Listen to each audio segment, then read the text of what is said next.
Welcome back, beautiful tri-state area. You're listening to A Moment of Zen right here on 710 WOR, the voice of New York, iHeartRadio. I'm your host, Zen Sams. It's time for Hydration with Heart, brought to you by Once Upon a Coconut, the perfect blend of hydration and, of course, purpose. Today, we're uncovering something shocking that's hiding in very plain sight, the dangerous secrets of what's in our food and how it's quietly wreaking havoc on our health. We're talking about microplastics, food dyes, and gut health. And if you're thinking that doesn't sound like my problem, think again. These invisible threats are linked to chronic diseases, hormone imbalances, and even mental health disorders. To help us navigate this critical conversation, we have such an incredible guest with us today. Courtney Swan is an integrative nutritionist, food activist, and the powerhouse host of the wildly popular podcast, Realfoodology.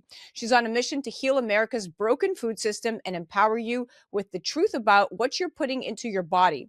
Welcome to the show, superstar. Thank you so much for having me. I'm so excited to be here. So excited to dive into my favorite topic. As the millennial mom, I'm constantly researching what is safe and not safe, not only for what I'm ingesting in my body, but my daughter, who's 9 years old.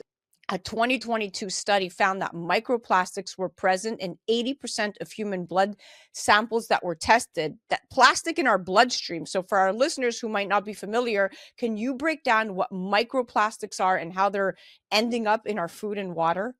Yeah, so unfortunately, these are one of those invisible threats that we generally are pretty unaware of in the general public. So the microplastics, how they're getting into our food is there's two different ways. So you remember back in like the 90s and maybe early 2000s where there was a lot of toothpaste that had those little beads in it.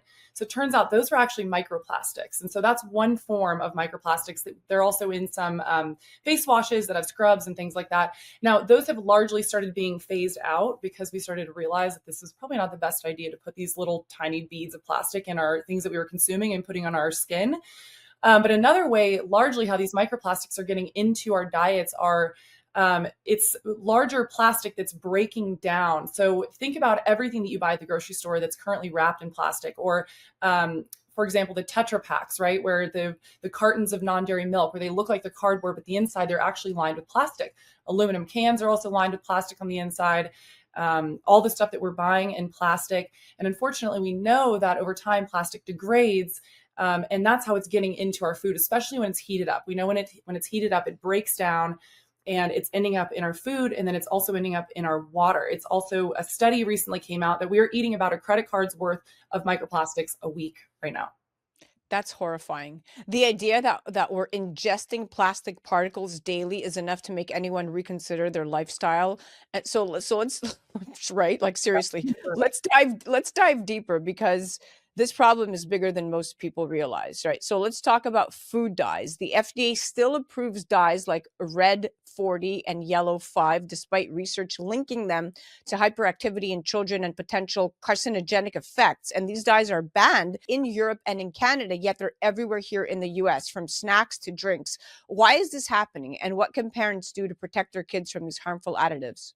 Well, unfortunately, here in the United States, we have something called GRAS, which stands for generally recognized as safe, whereas other countries, like, for example, in the UK, they have a cautionary principle where they're cautionary about what they're going to put into their food.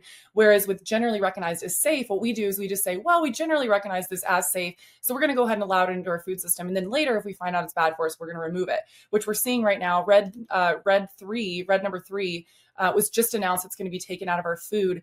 But we've known for 30 years that it's linked to cancer. They removed it from our cosmetics 30 years ago because they found a link to cancer. But for some reason, we're allowing it into our food system. The FDA's stance is that there's an insufficient evidence to directly link these dyes to significant health risks in the general population at the levels that are being consumed. But we know with what the UK, I mean, for example, in the UK, if you have something like Red 40 in your food product, they have to have a warning label on it. And people can look this up. This is very well known. Fruit Loops in Canada, for example, they use watermelon juice, they use blueberry, carrot juice to dye their Fruit Loops. Whereas here in the United States, we're using these Red 40, Yellow 5 to dye our Fruit Loops. And that is because the FDA also, they just admitted recently in a hearing with Bernie Sanders that they admitted there's a lack of recent evaluations on their part. They're super behind the research compared to places like the United States. So how can parents avoid these. Start reading labels. You've got to read the food labels. Unfortunately, we have a food system right now that is driven for profit. It's not about human health. And so you need to be vigilant. You need to read all of the food labels. Even things that you wouldn't think would have food dyes in them.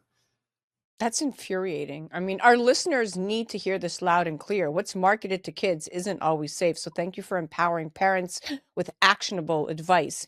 Now, gut gut health has become a huge topic lately, and for good reason. A healthy gut microbiome is critical for everything from digestion to mental health. But the standard American diet, processed foods, artificial sweeteners, and additives is destroying our gut bacteria. Can you explain how this imbalance happens and its potential long-term consequences on our health?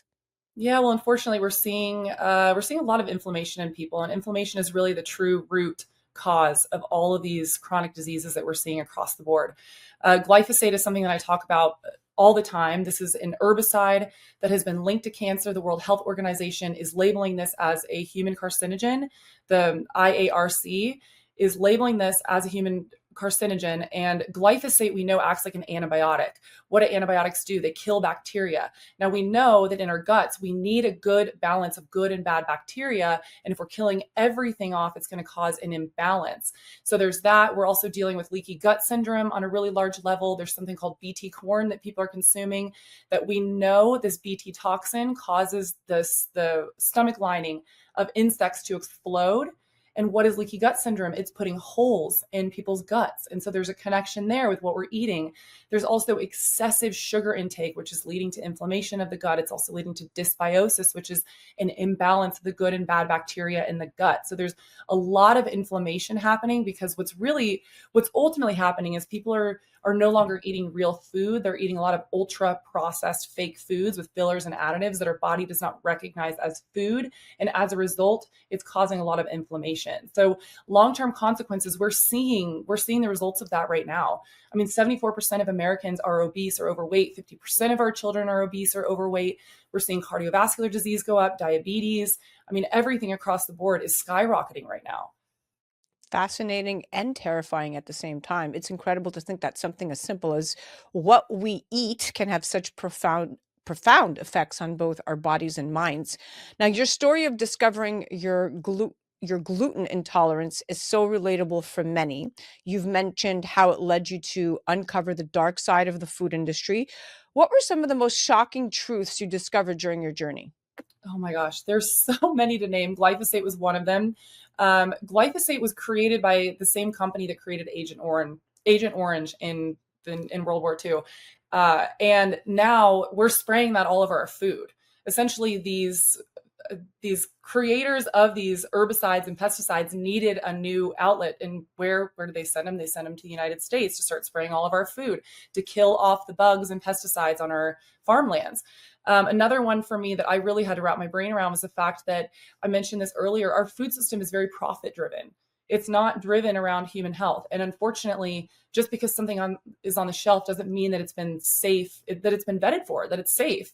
I think a lot of people think that the FDA is doing more than they actually are. The FDA themselves they have admitted that they do not have the manpower to simply vet all of the chemicals and additives that are going on our food shelves. So ultimately, it is on us to be our advocates for our own health. We have to become a little bit of investigators, and we have to read all of the food labels, and it's on us to not buy these food products because no one's coming to save us.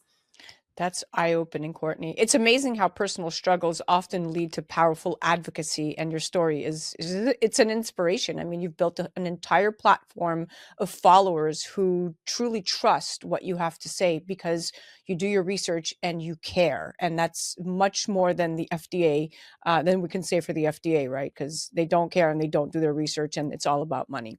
Now, you've been vocal about regenerative farming as a solution to America's broken food system. So for our audience who may not be familiar, what is regenerative farming and why is it such a game changer for both human health and the planet?